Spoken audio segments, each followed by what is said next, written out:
నెలకి 50,000 నుండి 60,000 ఆదాయం రన్ టైలర్ యాప్లో ఆర్డర్ కంప్లీట్ చేసి పేమెంట్ పొందండి. మీరు సినిమాలు చేసేటప్పుడు మీ తరంలో అంటే తరం అంటే మళ్ళీ మీ ఏజ్ గుర్తు చేయడం అది కాదు నా ఉద్దేశం. మీరు సినిమాలు చేసేటప్పుడు సార్ హీరోలని విపరీతంగా ఆరాధించేవాళ్ళు. అయితే దాంట్లో ఎలాంటి ఒక ఫేక్ ఉండేది కాదనమాట. అంటే ఎవరో పక్క నుంచి జనాలు పుల్ చేయడం అలాంటిది ఏమి ఉండేది కాదు. హీరో రోడ్ల మీదకి వస్తే దేవుళ్ళుగా చూసేవాళ్ళు. కృష్ణ గారిని కానీ, ఎన్టీఆర్ గారు కానీ, ఏఎన్ఆర్ గారు కానీ వాళ్ళందరినీ కూడా నిజంగా దేవుళ్ళలాగే చూశారు.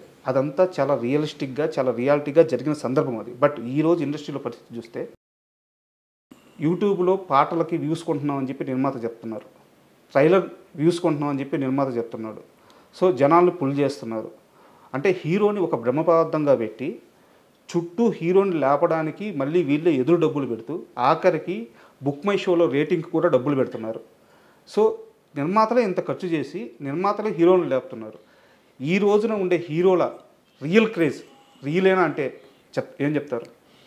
అంటే మరి రియల్ క్రేజే కదా, చచ్చిపోతాం అంటున్నారు అక్కడ. పచ్చబొట్లు పొడిపించుకుంటున్నారు చేతుల మీద, కాళ్ళ మీద, మెడ మీద, బొడ్డు మీద, అన్ని చోట్ల పొడిపించుకుంటున్నారు, గుండెల మీద, ఇన్ని చోట్ల పచ్చబొట్లు పొడిపించుకుంటున్నారంటే రియలేనే కదా. మరి నిర్మాతలకు ఎందుకు సార్ ఇన్ని కష్టాలు? ఇప్పుడు మీరు ఒకటి అడుగుతున్న ప్రశ్నలోనే సమాధానం ఉంది మీకు. ఆ రోజునైనా ఈ రోజునైనా, ఆ రోజున అట్లీస్ట్ మార్నింగ్ షోకి వచ్చేవారు ఫ్యాన్స్ అంతా. ఈరోజు ఫ్యాన్స్ ఇంత పెద్ద ఫ్యాన్ ఫేర్ ఉన్న సినిమాలు కూడా కొన్ని సినిమాలకి మార్నింగ్ షోనే ఫుల్ అవట్లేదు. అవును, ఇది పెద్ద హీరోలు అని చెప్పబడే వాళ్ళ సినిమాలు కూడా. అంటే మరి దాంట్లోనే అర్థమైపోతుంది. మళ్ళీ అక్కడేమో హయ్యెస్ట్ ఫ్యాన్స్ ఉన్న హీరో అంటారు వాళ్ళు. మరి ఆ హీరో సినిమా మార్నింగ్ షోనే ఫుల్ అవ్వాలిగా. సోషల్ మీడియాలో ఒక్కొక్కరు హ్యాండిల్ చూస్తే కొన్ని మిలియన్స్ సినిమాలు మార్నింగ్ షో ఫుల్ అవ్వట్లేదు. మరి ఆ పరిస్థితి ఏమొస్తుంది ఏం చెప్పలేము. ఇప్పుడు ఏమైపోయింది, సోషల్ మీడియా అయిపోయింది. ఎక్కువ మంది ఈ సోషల్ దాంట్లో పేర్లు పెట్టుకుని వాళ్ళ వ్యూస్, యూట్యూబ్ కోసం వచ్చేవాళ్ళు కొంతమంది, టీవీలో కనపడటం కోసం వచ్చేవాళ్ళు కొంతమంది, వీళ్ళంతా ఫ్యాన్స్ అయిపోయారు. నిజంగా ప్యాషనేట్గా ఆయన కోసం, పలానా హీరో కోసం నేను ప్రాణం ఇస్తాననే వాళ్ళు బయటికి చెప్పేవాళ్ళే కానీ ఇచ్చేవాళ్ళు తక్కువ. 10%, 20% ఉంటారు. గతంలో ఏంటంటే 80% వాళ్ళు ఉండేవారు, 20% పబ్లిసిటీ కోసం వచ్చేవాళ్ళు. పబ్లిసిటీ లేకపోతే దానివల్ల అడ్వాంటేజ్ తీసుకుందాం అనుకునేవాడు. ఇప్పుడు శోభన్ బాబు గారికి, కృష్ణ గారికి, ఈ రోజుకి ఎన్టీ రామారావు గారికి, నాగేశ్వరకి ఈ రోజుకి ఇంకా ఫ్యాన్స్ అట్టాగా ఉన్నారు. వాళ్ళందరికీ 70 ఏళ్ళు 80 ఏళ్ళు వచ్చినా వాళ్ళు ఈ రోజుకి వాళ్ళ డబ్బులు పెట్టుకుని ఫంక్షన్లు చేస్తారు. కృష్ణ గారికి ఏ ఊళ్ళో పెడితే ఆ ఊరిలో విగ్రహం పెడుతున్నారు ఇప్పుడు వాళ్ళ సొంత డబ్బులతో. శోభన్ బాబు గారికి ప్రతి సంవత్సరం ఆయన బర్త్డే రోజు జనవరి 30వ తారీఖు, జూన్ 30వ తారీఖు అనుకుంటే ఇప్పుడు వాళ్ళు రెగ్యులర్గా ఏదో ఇది చేస్తూ ఉంటారు, ఫంక్షన్లు చేస్తారు, లక్షలు ఖర్చు పెట్టి. సో మరి ఏం చెప్తాం అంటే వాళ్ళకి అంత అభిమానం ఉంది, ఇప్పుడు కూడా వాళ్ళు చేసుకుంటున్నారు. సో ఇవన్నీ ఏంటంటే అభిమానం. మరి ఇప్పుడు ఉన్నవాళ్ళు మరి మార్నింగ్ షో రావట్లేదు జనం. అంటే వాళ్ళు 300-400 రూపాయలు ఖర్చు పెడతారు. ఇప్పుడు ఉన్న 10 మంది 20 మంది లక్షలు ఖర్చు పెట్టి చేస్తున్నారు సార్. తేడా. అండ్ మీ మీద నాకు ఒక కంప్లైంట్ ఉంది సార్. ఆ కంప్లైంట్ అంటే అది నాది కరెక్టేనా లేదు నువ్వు తప్పుగా అర్థం చేసుకున్నావు రాజా అంటారా? నేను అడుగుతాను, మీరు చెప్పండి దానికి. దాసరి నారాయణరావు గారు సార్ ఇండస్ట్రీకి పెద్ద దిక్కు. ఆయన పరిష్కరించినన్ని సమస్యలు కానీ, ఆయన ఆదరించినటువంటి మనుషులు కానీ, సో అంటే పరిశ్రమలో ఎవరికి ఏ కష్టం వచ్చినా దాసరి గారు ఉన్నారు, ఆయన కాంపౌండ్లోకి అడుగు పెడితే ఆ సమస్య పరిష్కారం అవుద్ది అని చెప్పి ఒక నమ్మకం ఉండేది. అయితే దాసరి గారి చుట్టూ కొంత వలయం ఉండేది మీలాంటి వాళ్ళు. ఆ సమస్యల్ని ఫస్ట్ విని ఫిల్టర్ చేసి దాసరి గారి దగ్గరికి తీసుకెళ్ళింది మీలాంటి వాళ్ళే, 3-4 ఉన్నారు. సో ఇక్కడ అన్ని వింగ్స్ గురించి మీకు ఒక అవగాహన ఉంది. ఈ రోజున ఇండస్ట్రీలో దాసరి గారి స్థానాన్ని ఎవరు రీప్లేస్ చేయలేరు. అది నేనే కాదు, మీరు కాదు, అందరూ చెప్తున్నమాట. ఎందుకంటే స్టార్స్ ఉన్నారు కానీ చిన్న కార్మికుల కోసం సమయాన్ని వెచ్చించలేరు వాళ్ళు అని చెప్పి ఉన్నారు. నా కంప్లైంట్ ఏంటంటే మీ విషయంలో చిరంజీవి గారితో మీకు క్లోజ్ అసోసియేషన్ ఉంది, బాలకృష్ణ గారితో క్లోజ్ అసోసియేషన్ ఉంది, మోహన్ బాబు గారితో క్లోజ్ అసోసియేషన్ ఉంది. సార్ ఇక్కడ ఇండస్ట్రీ అంటే ఏంది అనే పరిస్థితి నిజంగా సమాధానం లేదు. ఇండస్ట్రీ అంటే ఎవరంటే చెప్పే సమాధానం లేదు. ఈరోజు మీకు అన్నిటి మీద అవగాహన ఉండి వీళ్ళందరితో ఒక పరిచయం ఉండి మీరు ఎందుకు వీళ్ళ ముగ్గురులో ఎవరో ఒకరు పక్కన చేరి మనం చూసుకుందాం, నేను చూసుకుంటాను, మీ స్టార్ పవర్ అండగా ఉంటే నేను ఫీల్డ్ వర్క్లో నేను చూసుకుంటానని చెప్పేసి అన్ని విషయాల మీద అవగాహన ఉన్న మీరెందుకు కామ్ అయిపోయారు సార్? ఇది సర్వీస్ చేయటానికి ఎఫోర్డబిలిటీ ఉండాలి సార్. నేను ఇందాకే చెప్పాను, ఫస్ట్ క్వశ్చన్లోనే చెప్పాను. జీవితం, నిజ జీవితం వేరు, ఈ మీరు మాట్లాడుకోవటం వేరు. సార్ ఇప్పుడు మీరు నలుగురికి నేను అవైలబుల్గా ఉండాలి, 100 మందికి అవైలబుల్గా ఉండాలి. దాసనారాయణరావు గారి ఇంట్లో రోజు ఒక 100-200 కాఫీలు టీలు పెట్టేవారు. ఒక 30-40 మంది భోంచేసేవారు రోజు, 2 పూట్ల.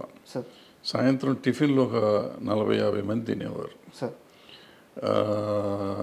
ఆయన నెలకి ఒక 15-20 మందికి నెల జీతం డబ్బులు పంపించేవాడు, సంబంధం లేకపోయినా. అవసరం మీరు ఇందాక అడిగారు కష్టాలు ఉన్నవాళ్ళు అని చెప్పి, అటువంటి వాళ్ళు తెలిసిన వాళ్ళకల్లా డబ్బులు పంపించేవాడు నెల కవర్లు వెళ్ళి. న్యూ ఇయర్ రోజు డబ్బులు ఇచ్చేవాడు, అయ్యప్ప మాలేసినప్పుడు డబ్బులు ఇచ్చేవాడు, ఏదో రకరకాలు చేస్తూ ఉండేవారు. ఇది కాకుండా సమస్యలకి చేస్తూ ఉండేవారు. మళ్ళీ పెళ్ళిళ్ళని పెటాకులని పోయినప్పుడు వచ్చినప్పుడు ఇస్తూ ఉండేవారు.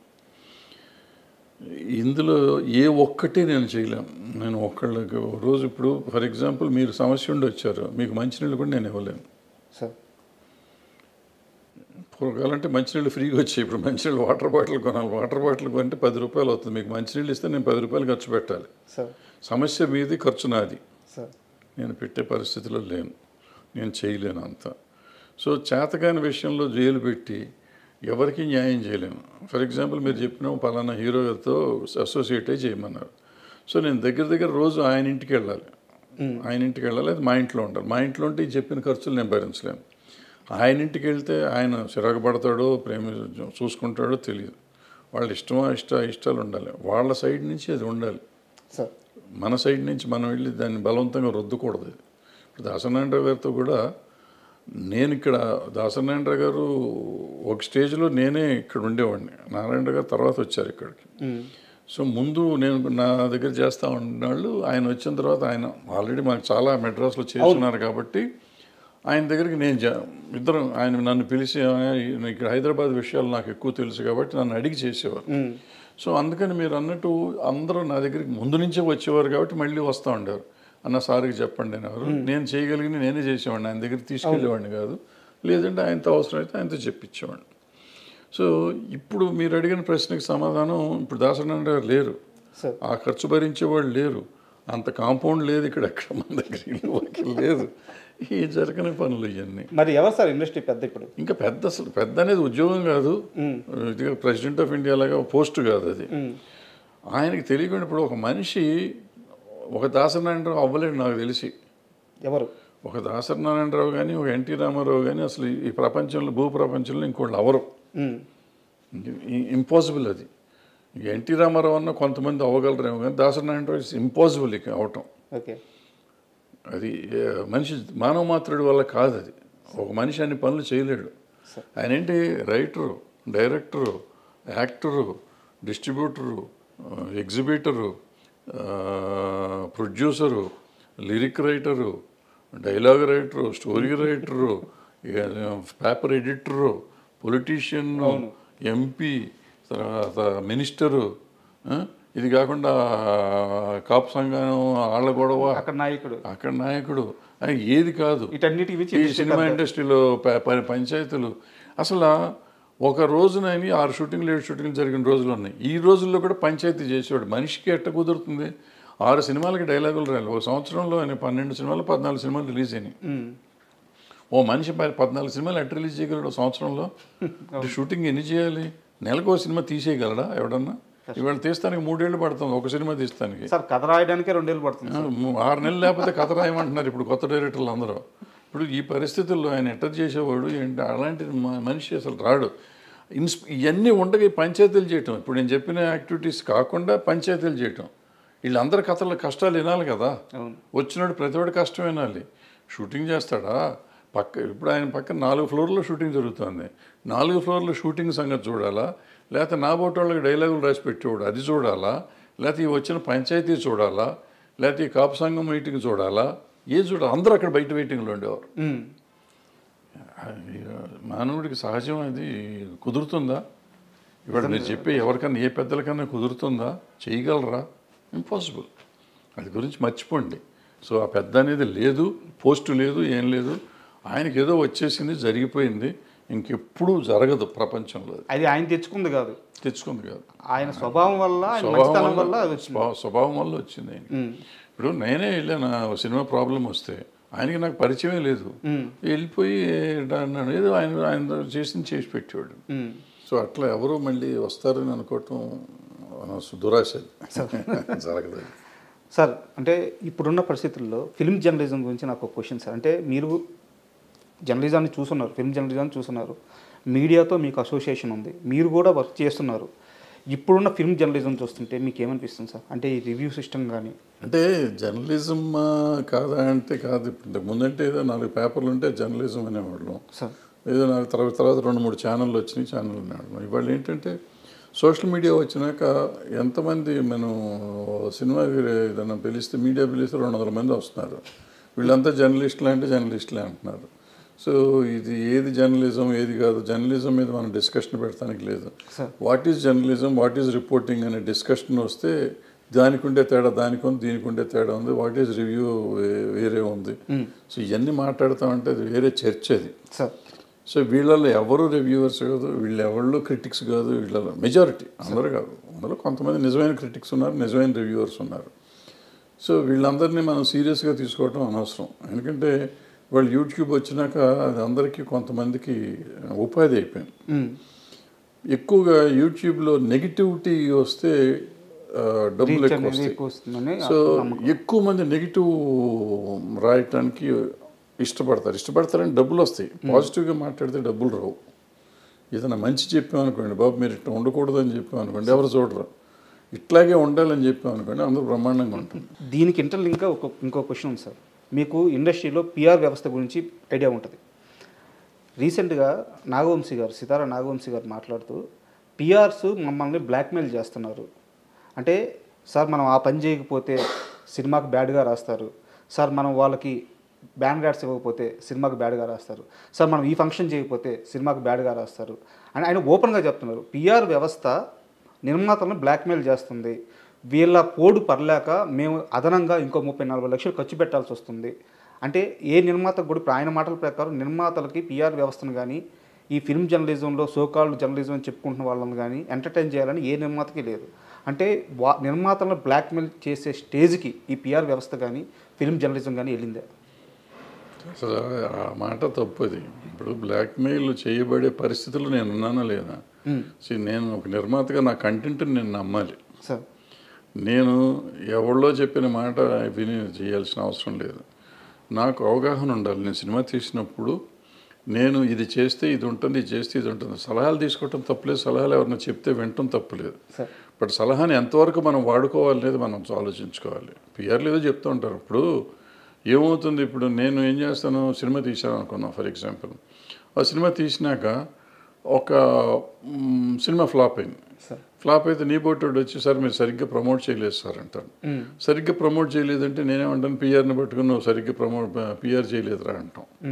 పిఆర్ చేయలేదంటే ఆ పిఆర్ ఏమంటాడంటే నువ్వు అదిగో అక్కడ కవర్ ఇవ్వలేదు, లేదా ఇక్కడ నువ్వు ప్రీ రిలీజ్ ఫంక్షన్ పెట్టలేదు, లేదంటే ఆడియో ఫంక్షన్ పెట్టలేదు, ఏదో పెట్టలేదు, పెట్టుంటే పబ్లిసిటీ అయ్యేది, లేదంటే సోషల్ మీడియా వాళ్ళకి డబ్బులు ఇచ్చి ఉండాల్సింది, లేకపోతే నువ్వు ఇందాక చెప్పినట్టు ఆడియో కొని ఉండాల్సింది, వ్యూవర్షిప్ కొనాల్సింది, ఇటువంటి రకరకాలు ఏదో చెప్తూ ఉంటారు. ఇవన్నీ చేసినప్పుడు మిలియన్స్ ఆఫ్ వ్యూస్ వచ్చిన సాంగ్స్ వచ్చిన సినిమా ఉంది, దానికి ఓపెనింగ్ రాని సినిమాలు చాలా నేను చెప్పగలను, పేర్లు చెప్పగలను.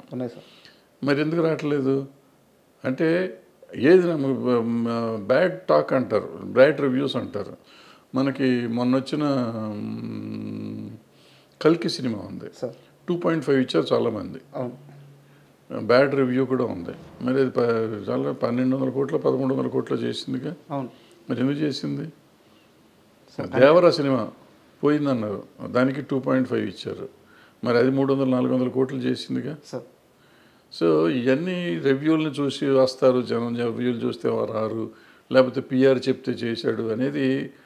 మనం మన సినిమా తీసి సార్ వర్షం వచ్చింది అందుకే నాకు కలెక్షన్ లేవు, ఎండ ఎక్కువగా ఉంది కలెక్షన్ లేవు, మరి పక్క థియేటర్లో సినిమా ఫుల్ అవుతుంది, పక్క థియేటర్లో సినిమా ఫుల్ అవుతుంది, నా థియేటర్లో ఫుల్ అవట్లా. నా సినిమాకి ఎండ, నా సినిమాకి వర్షం వస్తుంది, కానీ పక్క సినిమాకి ఎండ వర్షం రాదా? సో ఇవన్నీ మనం వంకలు పెట్టుకున్నాం, వంకలైనా మాకు డొంకంతా తిరిగింది అంటారు. అది అంటే పిఆర్లు తప్పేం లేదు. పిఆర్లు వాళ్ళు పాప మంచి చేయాలని అనుకుంటారు. ఏమవుతుంది, పక్క సినిమాకి వాళ్ళు పాత ఇంకో పిఆర్ అది చేసి ఉంటాడు. అది చేసినప్పుడు ఆ సినిమా లక్కీగా ఆడి ఉంటుంది. పిఆర్ చేసినందుకు ఆడతారు. ఫస్ట్ మనం తెలుసుకోవాల్సిన ప్రొడ్యూసర్గా ఎవ్వరు చెప్పింది జరగదు, మనం చెప్పింది జరుగుతుంది, మనం అనుకున్నదే జరుగుతుంది. మనం అనుకోవాలి, మనం డిజైన్ చేసుకోవాలి, ప్రతిదానికి మన ఇన్వాల్వ్మెంట్ ఉండాలి.